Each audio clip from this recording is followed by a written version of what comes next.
Yo, you boy Taryn the Black Man. It's February 19th. Yeah, 19th. This the episode 3 of the Taryn the Black Show, man. Um it's cold day in DFW today, man. Um been kind of busy news wise, man. We got it's the college football season might be getting to change. I was gonna break down the coaching changes and stuff. And probably more anything else to come to mind, man. It's just gonna be a short show tonight. Um, kind of had a weird day today because the cold and everything.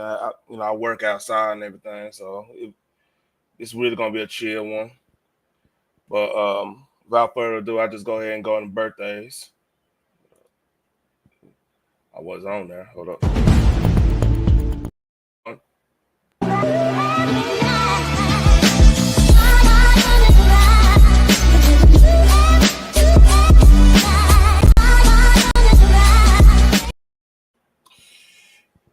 Yeah, today, man.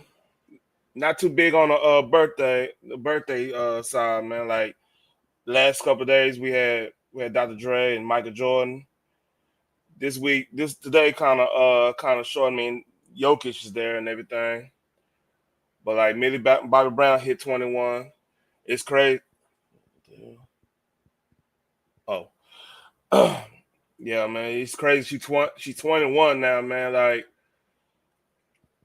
that man, it kind of touched into the whole Drake Kendrick thing and stuff. Like when he was like really Drake was trying to mentor her and look weird, but hell, she was real good at Stranger Things. That last season was a little strange how they were doing the camera angles on her, but like she was of age, but it was a little strange. But like that's her big break is Stranger Things.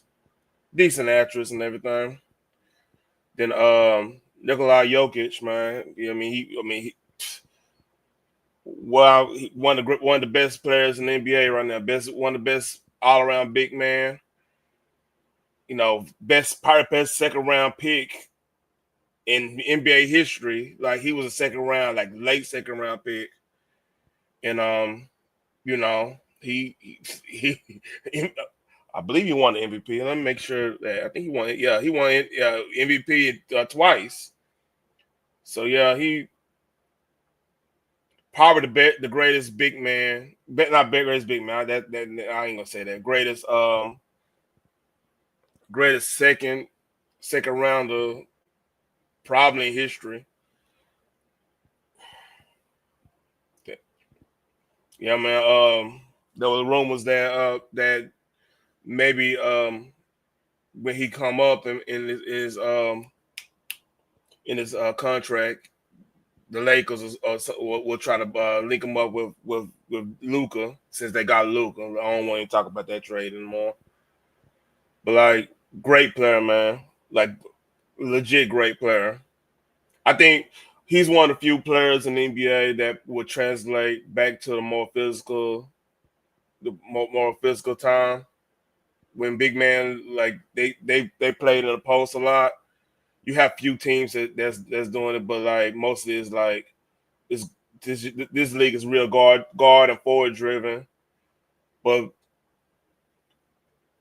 he could translate to the old school. He plays great defense. Shit, he could score at any level, and he could dominate the board. Great player. So let's see who else on the see if I miss anybody. I'm doing this raw. Let's see. Oh, Seal's. Man, why didn't get Seal up here? Yeah, Seal 62 today. See, man, I still remember the Batman Robin. Batman Robin. What's it, Batman Robin or Batman Forever? Oh, I want to say Batman Forever. Hold up. Uh,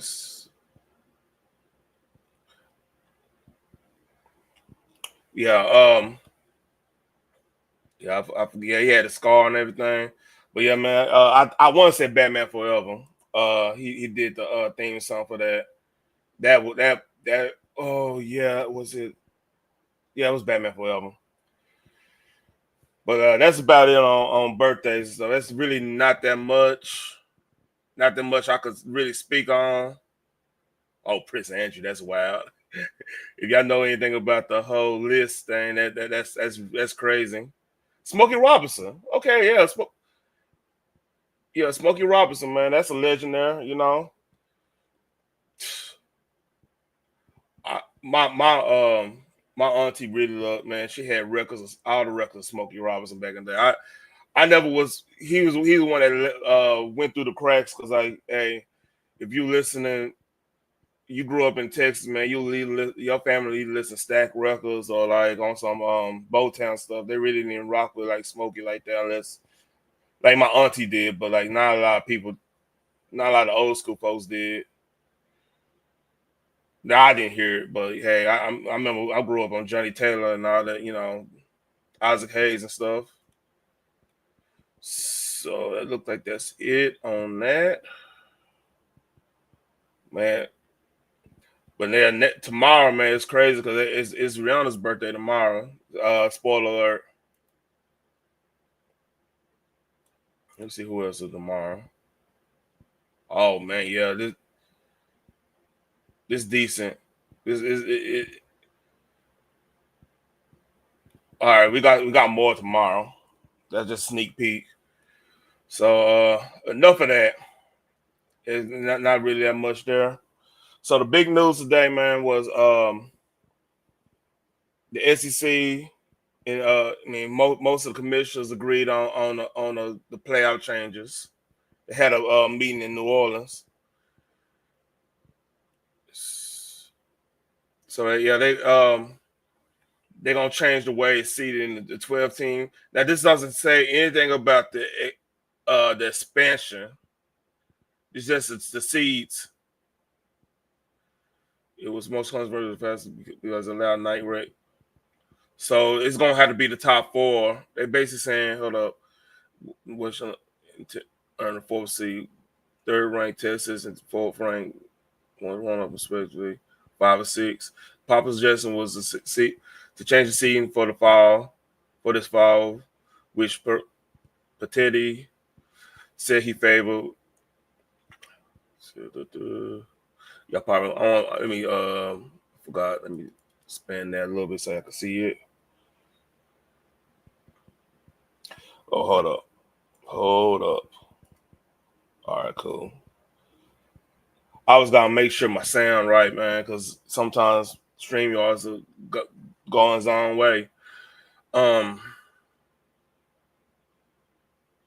we're in favor of going to straight seeding, where there's no difference between rankings and seedings that we had this year. We're in support. So basically, in the top four teams is going to be the bye week teams. They're going to take away the conference champion. You having a guarantee a bye week. And the joint meeting between the Big 12, the Big 10, and the SEC came then week before.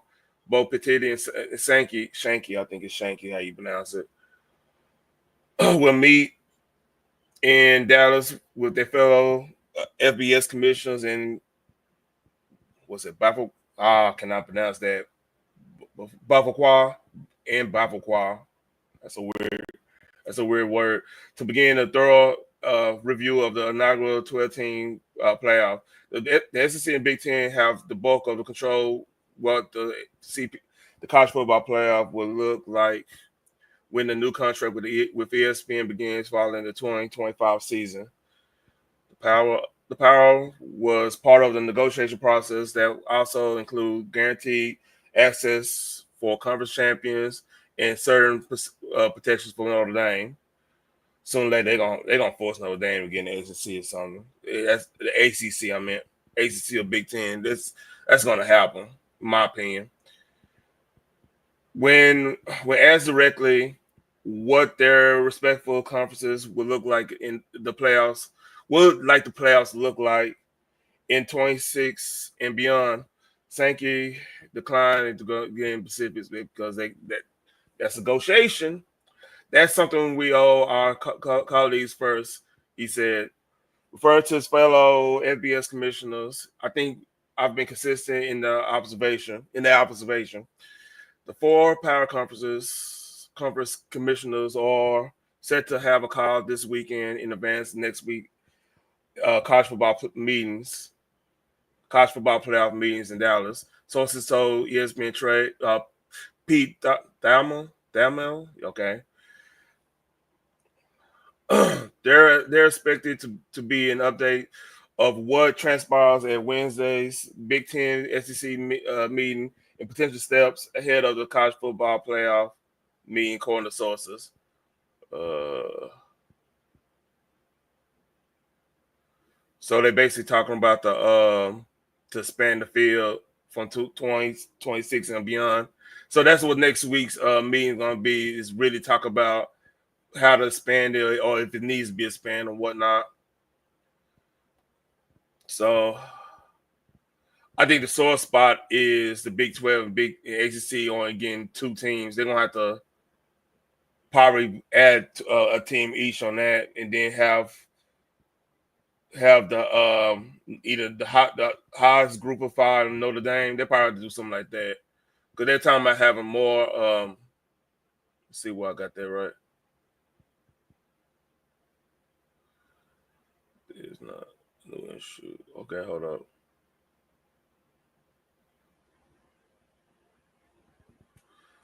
All right, 4, 4, 10, 12. That's 14. Okay, yeah. Um, that makes sense because like since the Big Ten SEC both got they both got 16 teams. Them having four, that makes sense. I still say, man, they need to get back to divisions. That could pretty much even out the schedules, but hey, wow, no. Uh, so it requires us to get consistent. Now, if I'm a betting man, if the SEC and Big Ten want to do more than more than three teams automatics, like they want to do the 14, I'm pretty sure ACC in the Big 12 is gonna really try to push for 16 team, so nobody get a bye. Everything's on the even foot. Then, honestly, truth about college football, it will make sense for them to expand it to 16 and add some of the other bowls like the Gator Bowl and maybe like the let's see, Gator Bowl. You could probably do the Holiday Bowl. Um, some of the bowls that's not getting that much love because like it's like the fifth, sixth place SEC or Big 12 team or something like that. If you go 16, you'll have those bowls. Those bowls can actually get some love like it used to be. Then like personally, the smart thing to do is to create another playoff system for like the teams that didn't get into the playoffs. Like if they go by this 14, that means Alabama will probably have been in this year, and maybe Nebraska. I think Nebraska was the fourth place team in the Big Ten. So basically, like if you went with like another playoff system, like your Michigans and all them, they would have probably it could have been like an NIT situation. I don't understand why they won't do that. That's a lot more money. Then you can't guarantee that these players not sitting out because I mean they playing competitive ball in January and February. In December and January. Then you could probably have like the two championship games, like have a championship weekend type situation. That I wonder if they, because like it's so many bowl games where nobody really watches them just because they don't mean anything. Maybe if make a whole new play, you do 16 team expansion in the main college football national championship playoff, then have an NIT, let's say the next 16 teams, which you could probably have some power five teams in there. You could have some teams that just underachieve, or that because in this new system, that means he's gonna have some 3-loss teams in the playoffs. You're gonna have like one or two teams are gonna have 3 losses, like in this situation, you've been Alabama. Like you still had Clemson in there. They had 3 losses, but they won the conference championship. That's how they got that. They bid in. I don't know. I mean, it just seemed like a moneymaker right there. And then plus, it gives a player opportunity to show they work. Like if they had like an injury situation early in the year and they want to get back and like they're seeing they want to get back good as a competitor, they'll have a chance to show their wares in a competitive situation. What up, Cutting? Yeah, I'm just over here. We're just talking about the college football playoff. So next week, we're gonna hear more situate. You're gonna hear more about the expansion. So, so they pretty much already voted. Yeah, if y'all come through the replay, because I know, I mean, it's a lot of people been on stream today, man. There's been a lot of stuff going on in the YouTube streets. So I mean, I'm just really here to try to get the content out, man. If y'all do the replay, man, make sure y'all give me a like a in like share the content, man. I'm trying to build something here on some positive stuff. So yeah, this whole story. Hold on, where was this process going forward? If we decide to make changes, company blah, contemplates that the structure of that is led by the SEC and the Big Ten, so it requires us to get to a consensus to make a meaningful recommendation, if any, to our colleagues in other leagues. And it also requires us to give them an opportunity to weigh in on whatever it is that we're thinking about, he said. So man, I'm pretty sure if I'm the Big 12 and I'm the ACC, especially not right now, like SEC is ACC is a weird one because like Florida State is in a weird thing, weird situation football wise. But like you do have Miami is coming alive. You still got I believe. See, what hurts them more is Notre Dame. Notre Dame kind of hurts them the how the league's procedure. Notre Dame go ahead and get in the conference and actually have play the conference schedule. We will it will be a little bit easier for ACC to make a case on having more than two teams in there automatic bids. So personally, if I'm ACC, I'm trying to get 3. I'm trying to expand it to 16 because you benefit from that. Because like if it was 16 this year, Miami and I believe Syracuse is right there too. They would have both probably got in. They one of them would have got in. Just about how this year went. Yeah, more likely Syracuse and not Syracuse, Miami and Alabama would have got in if we went to the situation. Then like a team like Nebraska would have got in the Big Ten. Then everybody else would have been in line. Maybe maybe BYU would have got in too. They would have snuck in on the Big 12 side because like Big 12, if you went by this and they had 2 automatic bids, that would have mean I doubt they'll have Iowa State in there. They'll probably jump because Iowa State got their ass kicked. They'll probably try to jump BYU up in there. just because of competition wise. Uh, so basically, all this is talking about the echo what. So they basically talking about the how they gonna come up with the changes of the system, the playoff system. So it's about let's see, where are they meeting? That's what I'm trying to figure out. Because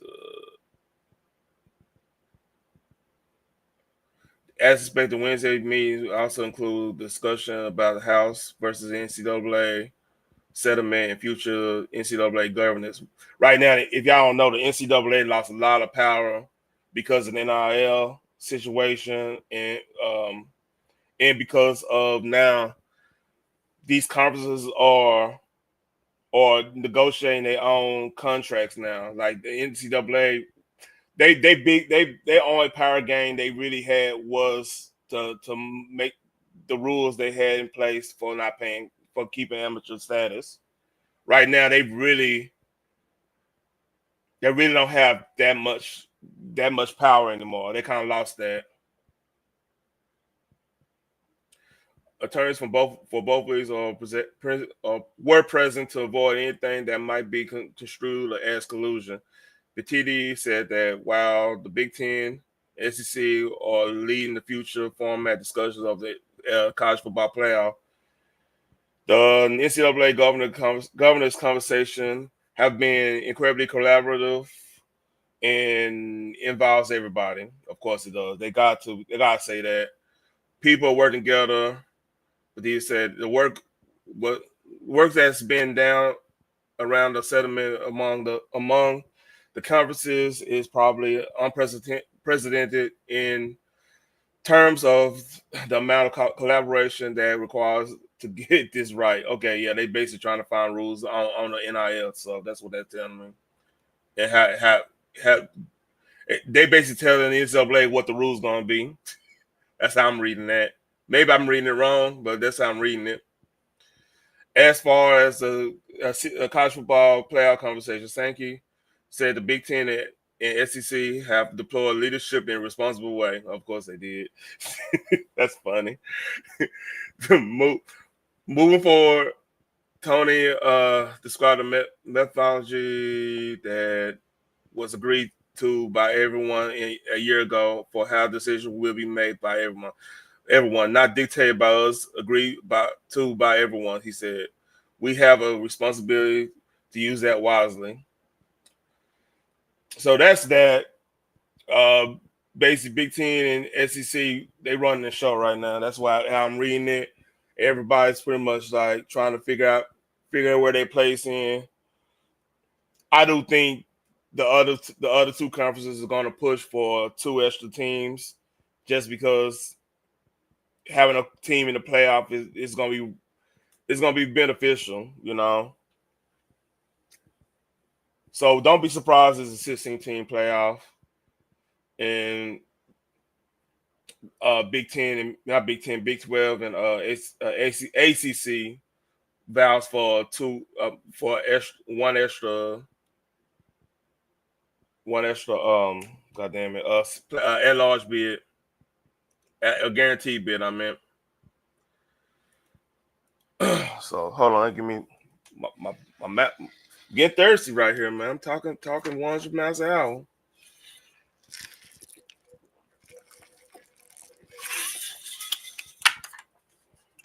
So this is the off-season talk, man. You know what I mean? Off-season talk about NFL, the coaches changes, and I do a quick rundown. My thoughts about the coaching hire. Just a little quick, probably A, B, C, D. Give a quick grade on it. So there, if you ain't noticed, there's been a lot of coaching changes, or a decent amount, I should say. Probably a little bit on the higher side than usual. Like I said yesterday, man. If y'all didn't watch yesterday, or what if it may be Monday, free. be ready if you're a football fan. Be ready for a lot of changes to happen when it comes to philosophy, um, structure of a team, the whole nine. Like things that teams usually will pass up in the first round, they probably gonna pick up this year, just because of it's smarter. It's time for a change. Like everything been so geared for a heavy pass game, and we just saw a running team beat a heavy passing team with good defense, solid running, and timely throws. So you're gonna see a change. You're gonna see a lot of changes.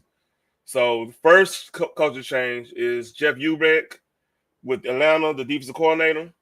Now, Atlanta, biggest issue they been having outside the O line has been their defense, just the defense as a whole. They can't sustain. They cannot stop anybody in key situations. That was their downfall in a couple games. They down the season because honestly, truth, at one point they were a playoff team, but slowly but surely the defense wear down.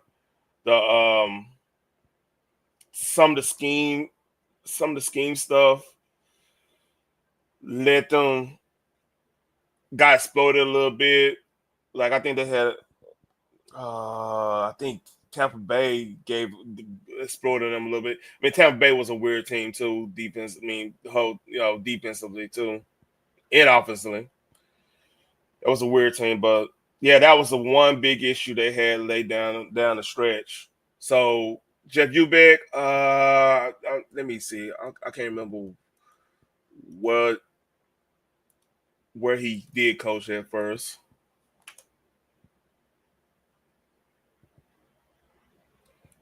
I'll go you. Let's see where he coached for.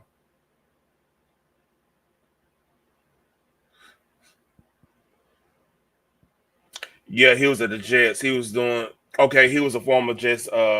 That's right. When Sailor Salo got fired, he was so yeah. The Jets defense been legit. That's one thing been constant since what's that dude? He since who since Rex been there. They kept a good defense, so that might be a good pickup. Now they Atlanta gonna have to put something on the defense, man. They're gonna have to really draft well on defense, which this is a good running back defensive draft anyway, so I can see that happening. I think they need somebody in the front seven, maybe really linebacker, definitely. But like I'll say linebacker first. They need some linebacker help. So that I think that's gonna work out. Can they win that? Can Atlanta win that division? That's remain to be seen. Because like if when y'all go down the road a lot of changes have been happening. And Tampa Bay still legit. They just gotta get healthy. So that's I guess I rate that coaching. That's a B plus. I think he's gonna get the defense right. I could argue A minus on that. I could argue that. The next situation is Chicago.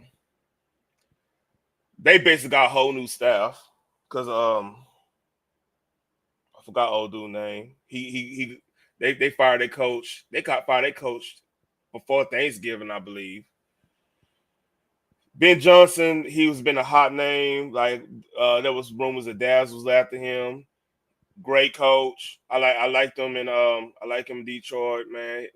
He ran a good scheme in Detroit with he's really quarterback friendly. They have weapons. Like Caleb actually, he actually showed up late in the season.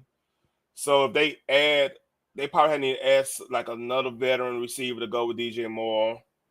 I'm hearing they might try to run and get Cooper Cup, which I think that'd be excellent. Personally, that's I mean Cooper Cup been known as he came from cold weather team in college. He have that grit you kind of want at a receiver to be in Chicago, because Chicago is not an easy place to play receiver at.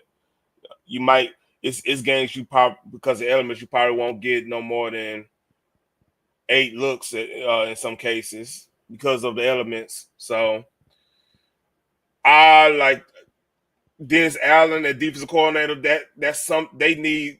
Dennis Allen is a cold ass defensive coordinator. I mean, some of the New Orleans team defenses. That's one thing they did have for years under Dennis Allen when Sean Payton left. I think that's gonna be something. The clan door, I don't know too much about. Let me look at his. I think he used to play, but he used to play. Let me see. Let me look at his Wiki. I know Wikipedia be lying sometimes, but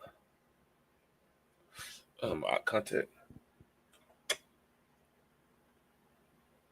Okay, so he's basically coming over there with Dennis Allen, and I believe Ben Johnson got a little time with him too.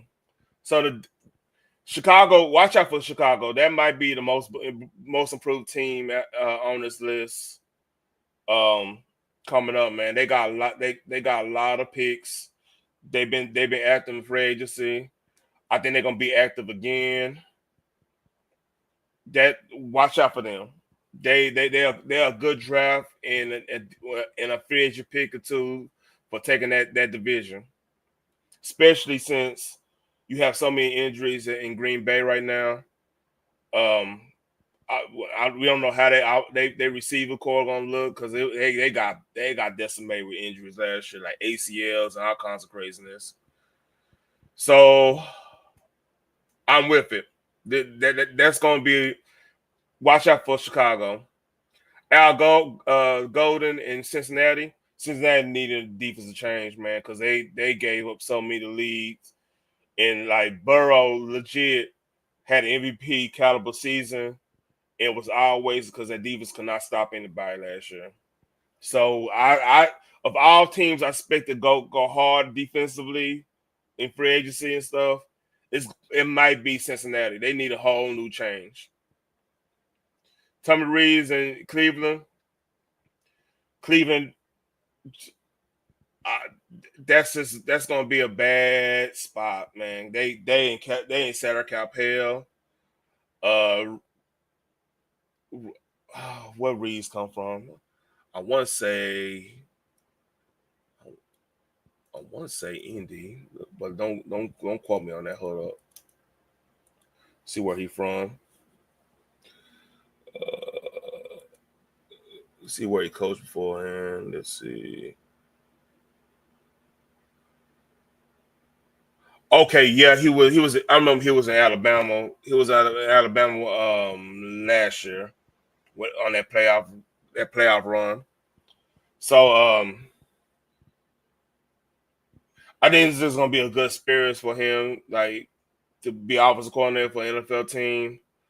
I don't see Cleveland being anything just because of their situation. They are like, who's gonna play quarterback? I mean, their offense is in shambles. They need a lot. So that's a tough job to have. All right, next to my team, Dallas Cowboys. Brian Schottenheimer and Matt Eberflus. Personally, I think Jerry actually did a good job getting a coaching staff together with what happened last year with McCartney leaving. And here's the thing: what people need to understand.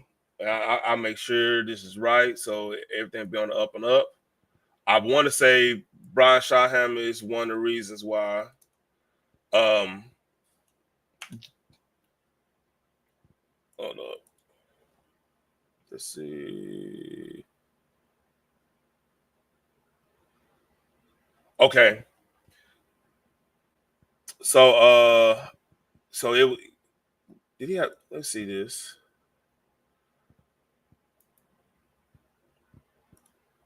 Let's see. I want to make sure I got this right. I think I do. Let's see.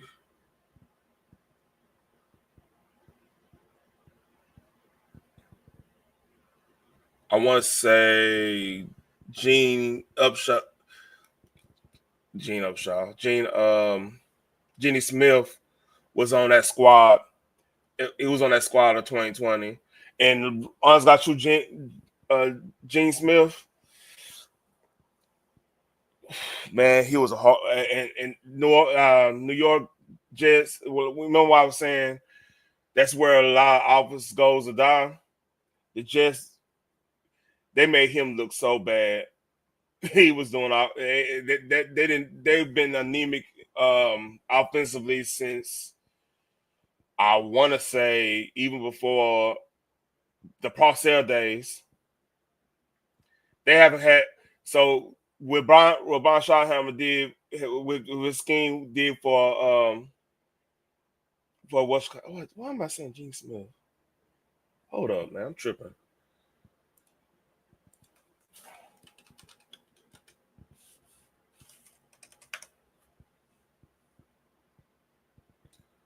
Oh, I'm tripping, man. I am tripping. I'm working off memory, man. That's the problem working off memory. I remember too much, then forget the stupid small stuff.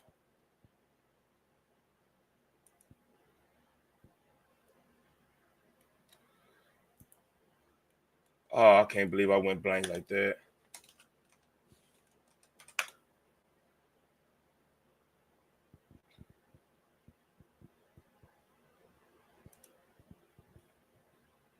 Geno Smith, I'm tripping. Why I say Gene Smith? I'm tripping like hell. That was a flub on me. But yeah, he revamped Geno Smith's whole quarterback career, man. I remember playing him. I remember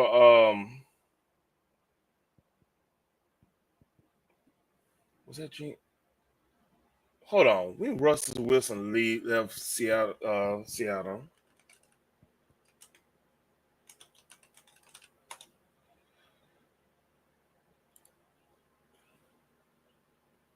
Oh, okay. My bad. That's on me.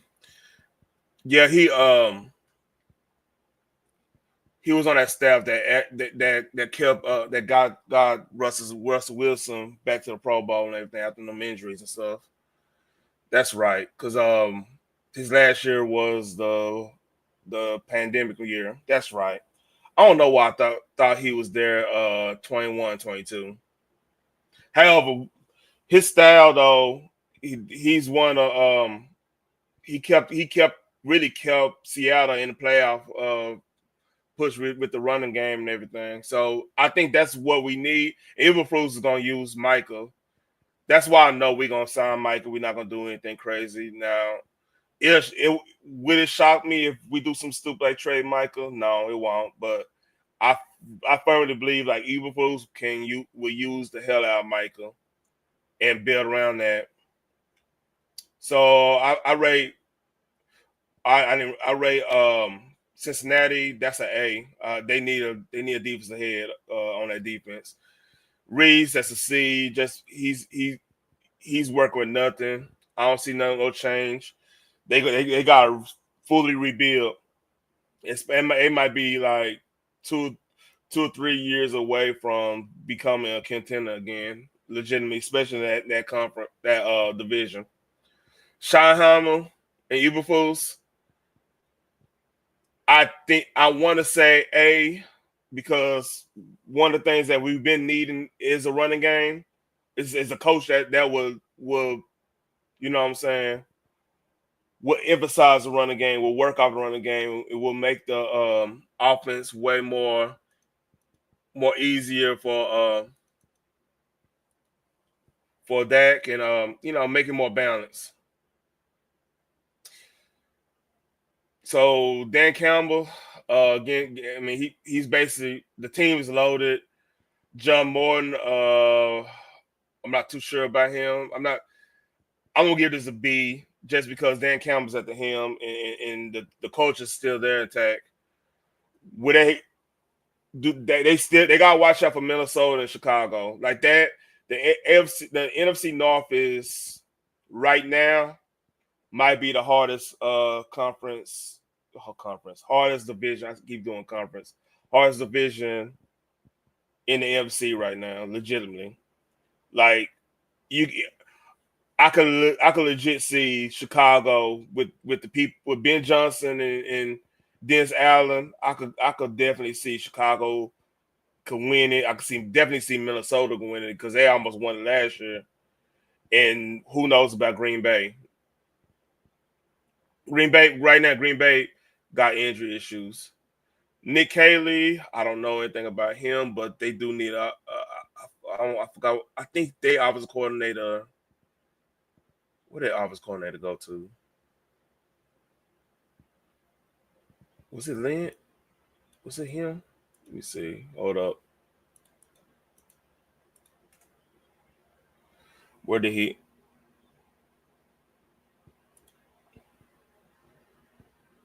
Yeah, that's right. He was Tampa Bay. All right, not him. I'm just trying to see. I think somebody ducked off from Houston.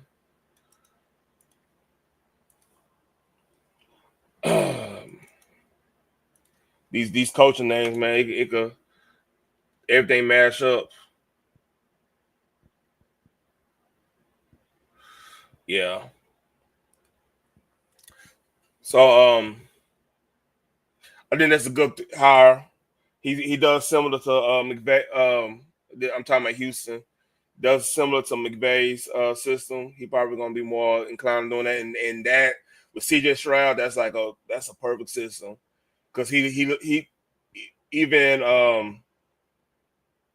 in Ohio State they do a lot of drags. They do a lot of stuff um, that Sean McVay likes to do, like the have one they'll have one formation and you could do like 300 things at that one formation. I think that's gonna work really well with D'Amico, with not D'Amico, but CJ Stroud. So I like that. I don't know too much about Lou. Jacksonville is doing a whole revamp. Let me do research on Lou. That name sound familiar. I'm just not too sure about that. Uh, okay, okay. So oh, this coordinator Lou was the defensive coordinator for Cincinnati, and like honest God true, I think he probably got a bad rap in Cincinnati. Man, they had a lot of injuries on defense, and then hey broke that down broke. Let's see, I would say now this is intriguing. Pete Carroll and Chip Kelly. Why this is intriguing? You might ask. You go flashback to those old USC Oregon games back in the late 2000s, those wars. Um, they got different philosophies. You know what I'm saying? It's gonna be real interesting in this draft, like how they play that. Because Pete Carroll, this is why I'm pretty sure Shador or Cam is gonna end up being in Vegas. Ever since Pete Carroll got beat by Texas, he's been highlighting the mobile quarterback. Like he haven't had like any quarterback that wasn't mobile since that. Like you can look at the backups for Russell. He had Tremaine down here, the guy here that used to go to TCU. He was inquiring about Kaepernick at one point. You know what I'm saying? He he got burnt. Like Vince Young changed his whole way of looking at how to play, how to draft quarterbacks legitimately. So with Chip Kelly at the helm as offensive coordinator, don't be surprised Shador goes to Vegas. That I've been. That's the one thing I'm pretty sure. I'll be shocked if something else happened, like if he went with Ewers or somebody like that, which I doubt that happens. I'm pretty sure either Shador or Cam is going to be a Las Vegas Raider. Now, New England, Vrabel and McDaniels, Terry Williams. I think Terry Williams used to play for them. I think he play for New England too. I think this is like all the Belichick's boys right here.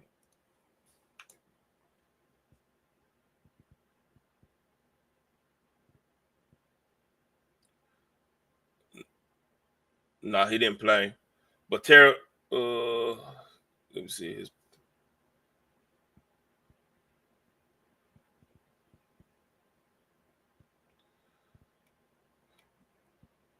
Personally, might be the best. Might be one of the best. Oh, they ain't got defensive coordinator yet in New Orleans. Might be one of the best coaching hires out of all this because like they, if you wanted somebody to mimic what Belichick, and they never going to do everything what Belichick does, but understand the culture of New England football. That you don't get to do. This is just perfect. Like Josh McDaniels, that's where he made his money and became head coach materials at New England. Mike Vrabel, same difference. Terrell Williams as defensive coordinator. He's been like I said, he's been defensive line coach for years.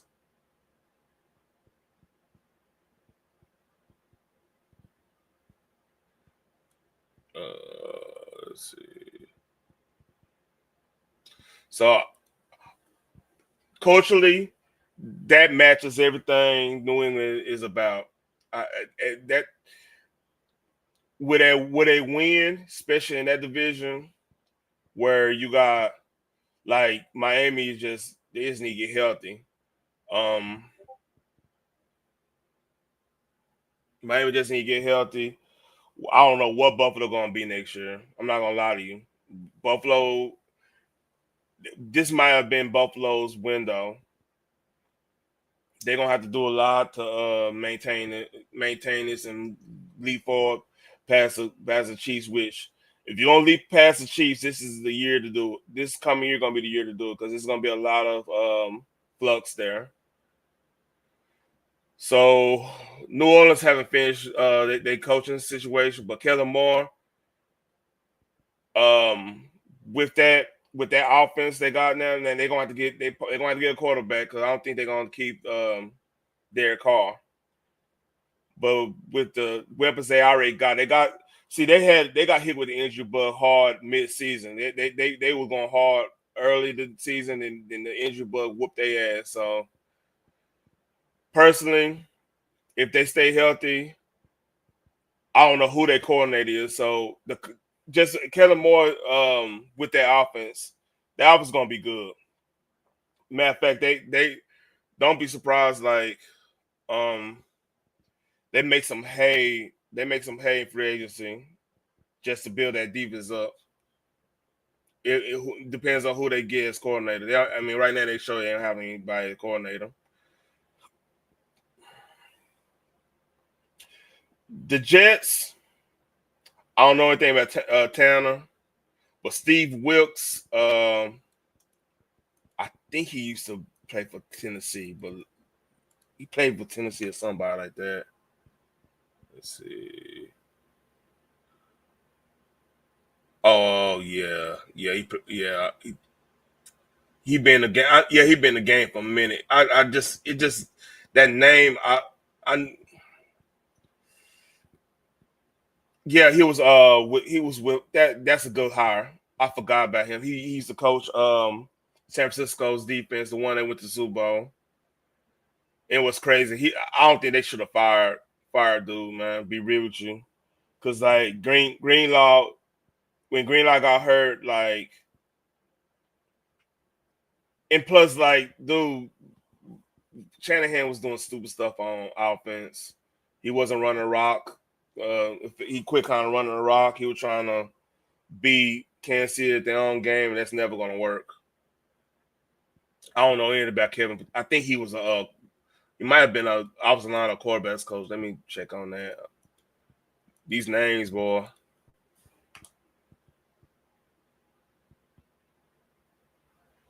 All right. Yeah, yeah. I knew he was on a squad. They just elevated him up. I don't think anything gonna really change because like Big Fangio is a part of doing that defense. Nick Sirianni is probably their biggest weakness on the coaching staff because I think Kevin they're gonna be okay. Only thing giving me pause is the if Saquon could repeat what he did last year in our division where now everybody's gonna be gearing up to beat him, and right now like traditionally the NFC East is the toughest division traditionally, but like it's not the toughest division right now, but it's the toughest division traditionally. And I showed a while back. I showed the last winners, the last like 20 winners of the NFC East been different. We have had a back to back winner since 2004.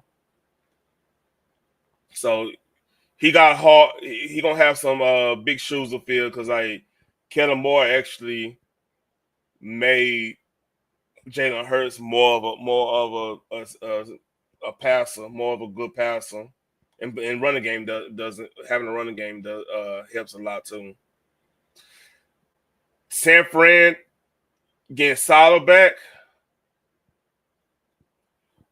They let's see what they do in the draft, but that's a good pickup. That's a perfect pickup because like Salah knows he knows the scheme.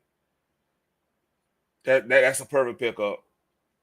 They could like I said, they could easily be a top three team in the NFC this next year. Clint Kubiak, want to say he was with Denver. Let me make sure. He was with. Oh yeah, he was a good pickup. I don't blame Kubiak for the downfall of that New Orleans offense. New Orleans just the injury bug hit them, and I don't know anything about John Gizzer. Let me see. I don't know anything about him. I'm not gonna lie to y'all. Uh, that's crazy. They don't even show him on Wikipedia. I don't know anything about him. Let me see.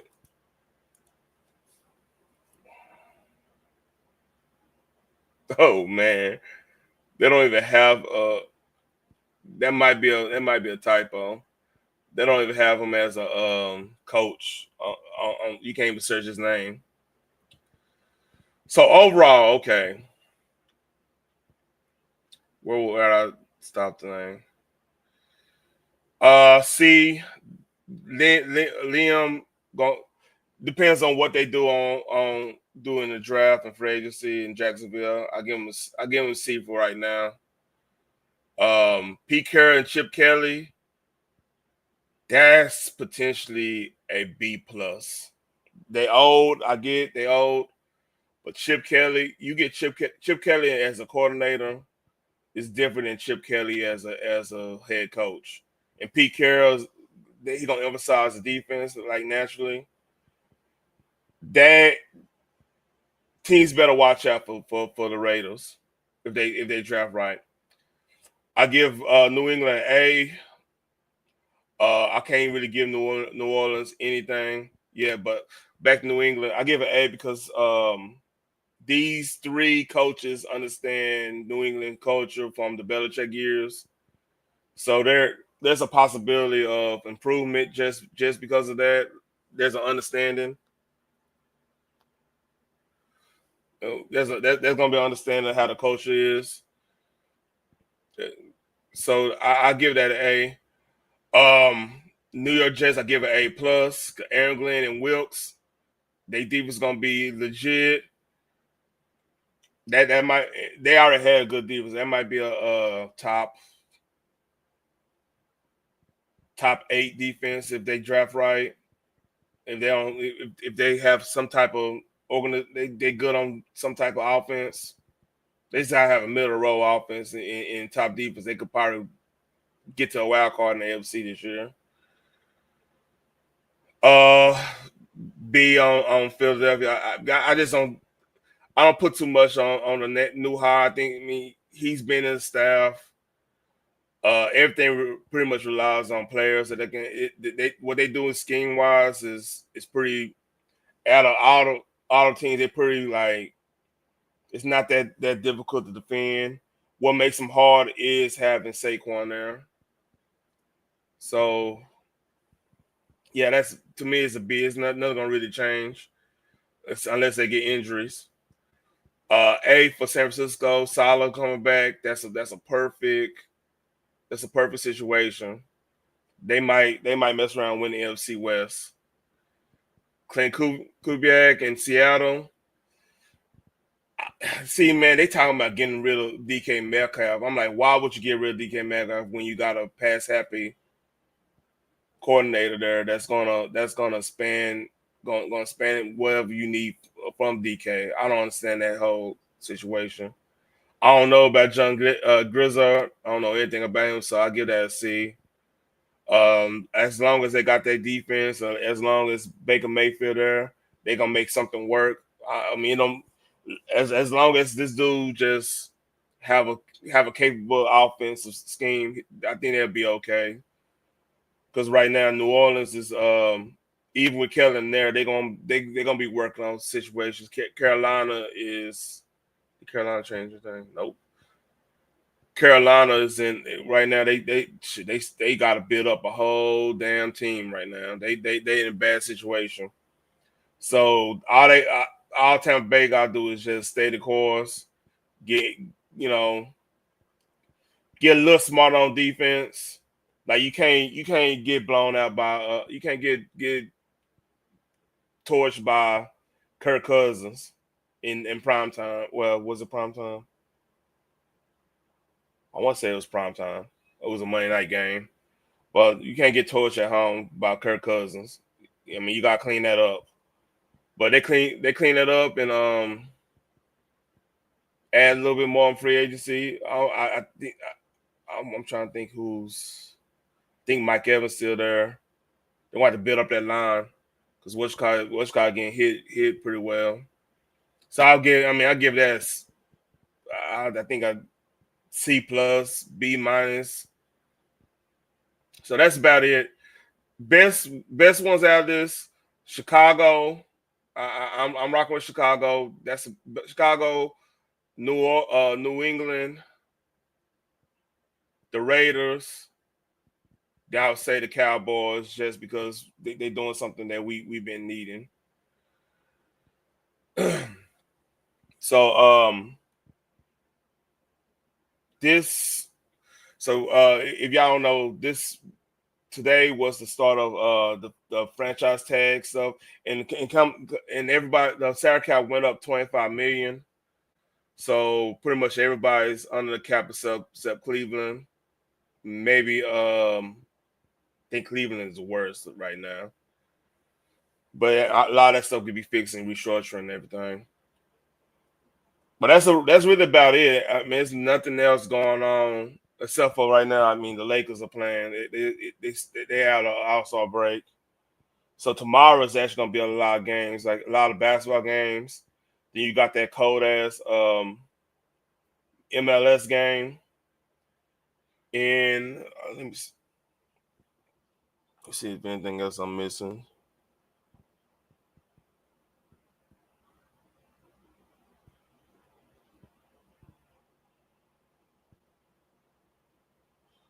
Oh shit. See if I'm missing anything. I don't think I am. I think this is probably gonna be it.